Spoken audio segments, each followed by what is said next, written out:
Charles Copolani, bonjour. Bonjour. En cette période de confinement, est-ce qu'il y a des enseignements particuliers à tirer sur les jeux en ligne?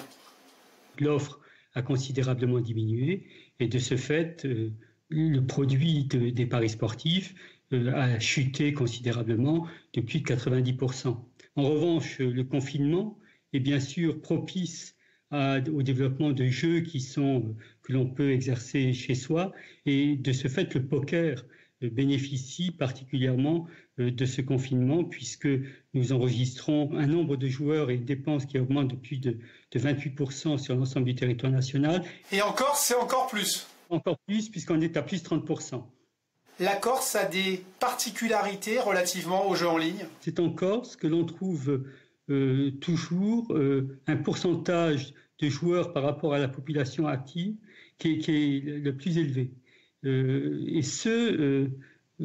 quel que soit le jeu, c'est-à-dire il y a 3 jeux en ligne qui sont ouverts, les paris sportifs, les paris hippiques et le poker. Et dans ces 3 jeux, la Corse se situe toujours dans le peloton de tête, je dirais.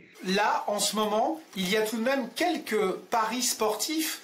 On pense au championnat biélorusse, les joueurs corses et les autres jouent à ces championnats-là. Tout à fait. En période normale, une compétition en Biélorussie génère entre 10 000 et 40 000 euros de mise selon le niveau de la compétition. Là, nous sommes à des niveaux de plusieurs millions. En clair, Charles Copolani, dans votre petit village de Dille, à Bastia ou à Paris, le joueur s'adapte? Il s'adapte à la fois en trouvant dans l'offre régulée des compétitions qui lui permettent de parier, et puis il s'est reporté sur le poker. Et c'est là, si vous voulez, que nous souhaitons quand même appeler l'attention des joueurs. Oui, parce qu'au-delà du sourire, c'est quand même inquiétant tout cela. Voilà, il y a toujours un élément d'inquiétude. Alors certes, on ne devient pas addict du jour au lendemain, mais on peut prendre un certain nombre d'habitudes qui peuvent être gênantes. D'autant plus, Charles Copolani, que le joueur moyen est plutôt jeune.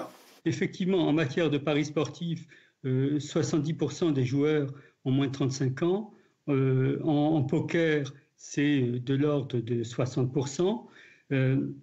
Avec en paris sportif, une proportion de joueurs entre 18 et 24 ans qui est de l'ordre de 30%. En définitive, Charles Copolani, vous, autorité de régulation des jeux en ligne, vous êtes à même de dispenser des conseils, y compris en cette période de confinement? Il faut alterner les loisirs, il faut se fixer aussi un budget et s'y tenir. Et surtout, si on perd, il ne faut pas essayer de se refaire, il faut au contraire s'arrêter et reprendre ses esprits. Merci pour tous ces bons conseils, Charles Copolani. Merci beaucoup.